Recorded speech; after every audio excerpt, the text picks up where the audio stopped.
Hey everybody! Well, today we're going to take a look at this brand new set from Lego. Now, this is the Millennium Falcon set number 75375, and it has 921 pieces.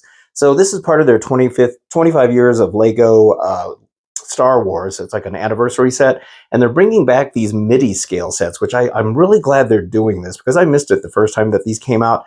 But these things are, I think a lot of people are finding that they like these a lot better because they're smaller than the big sets. They're definitely smaller than the UCS sets, but they're bigger than the really small ones. So it's somewhere in the middle, which is why they were called Midi Scale. And this one looks really good. It looks, of course, a lot better than the original Midi Scale Millennium Falcon because, of course, they've updated everything on here. But as you can see, there's another view of it. It looks like they got quite a bit of detail on here considering how small it is. It's got this nice stand. It's got this plaque right here, which I believe is a print. I'm not sure there's any stickers on this set. There might be, but it has a really cool way of doing this. Really like it. I think you can tip the ship as well. I think. I'm not sure. I'll have to see, but it looks like it's kind of tipped over here. But yeah, it should be a pretty fun set. I can't wait to build it, so let's get it built. Okay, so I wanted to show this cool little bit right here. Right there is the room where 3PO, Chewbacca, and R2D2 were playing the Dejarik game, the little space age chess game. And it's really neat. So we got Chewbacca represented here. That's supposed to be R2D2. And we got 3PO right here. And then they even have a printed piece right there for the game board, which is really neat.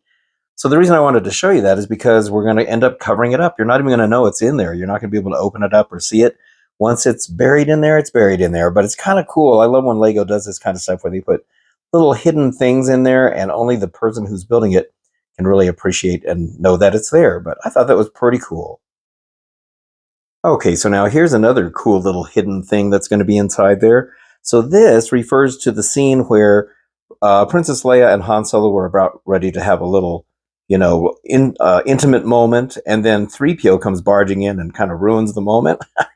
And so this is that little corner where they're at. So here we can see 3PO, Han Solo, which has, you can't see it, but there's like a dark brown on the bottom for his pants. And then we have Princess Leia. See how she's got her dark hair and the white of her dress. So that's neat. I love when they do that. So that's another little hidden bit that you're not going to see because as you can see here, you're going to start covering it all up. Very cool.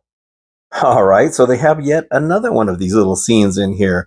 I didn't realize they had all these. Now, they do tell you about it in the book so that you know what it is, because I think a lot of people may not have noticed this when they were building it on some of these sets.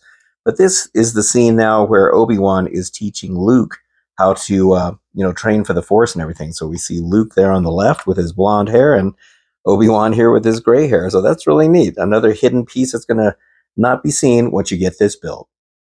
All right, there it is all built, and I like this. I like it a lot. This, I took my UCS Millennium Falcon down quite some time ago because it was just too big.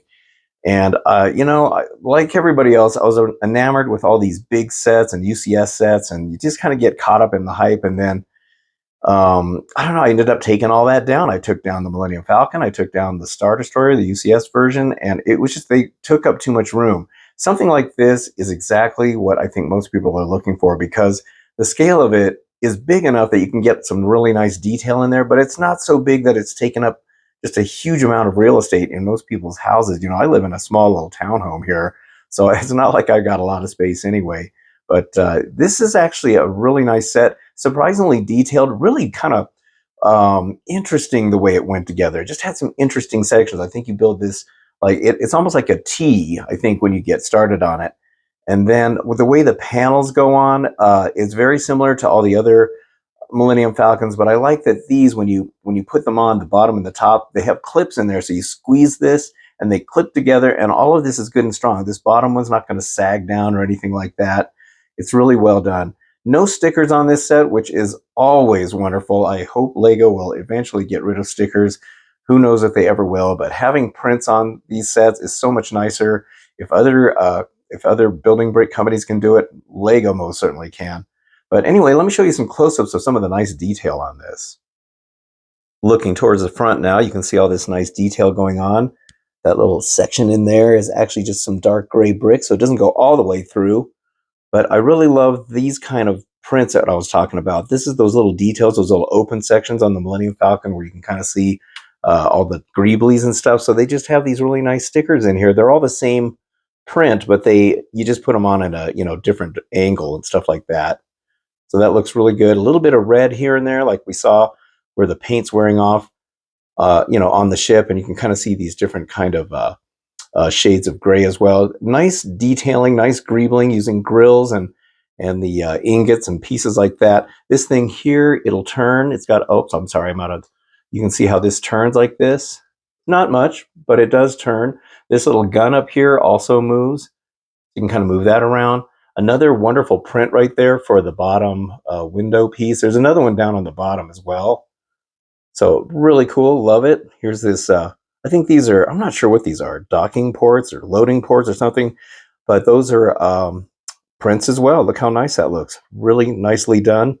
I love how they use these blue tubes for the engines in there. I will say that trying to get that piece that connects into that tube, that was not easy. I was like struggling with that and fighting with it.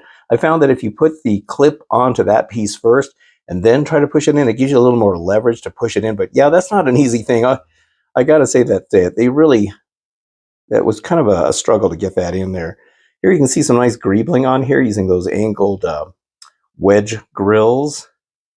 So there's enough greebling on there, you get, the idea for it. And considering the scale, it's pretty cool, actually. This little panel right here was like a little panel just in itself. And there's the cockpit area. This cockpit is a printed piece.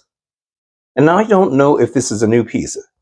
Maybe some of you will know, but that cone piece, I've never seen it before. It's actually got an open end because this is a tile and it fits on the inside like that. But I really like that. It's very nicely done. Kind of interesting the way you put this part together. A little bit of gapping going on here. Let me see if I can get some light on here.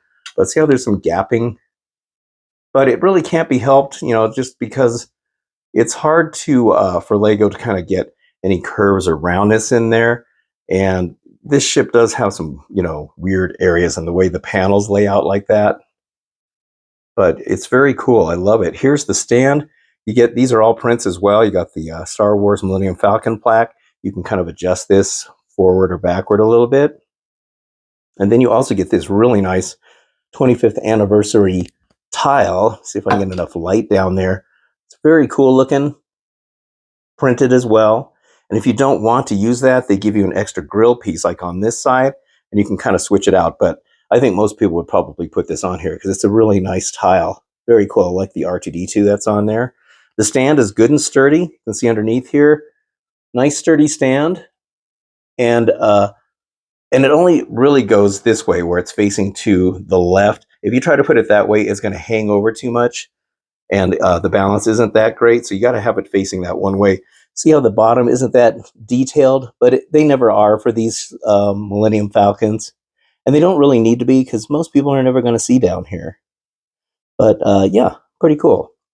So yeah, I do like this set. I think it was a fun build.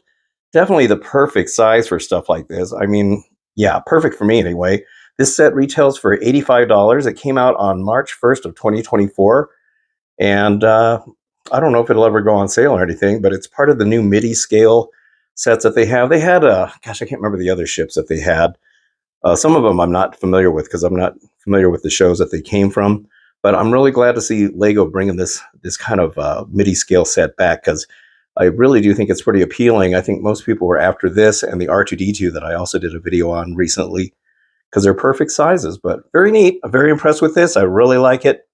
All right, well, that's it for this video. Hope you enjoyed it. And if you did, don't forget to hit the like and subscribe buttons. I very much appreciate it. And until the next time, I'll see you on the next video. So thank you again and have a good one.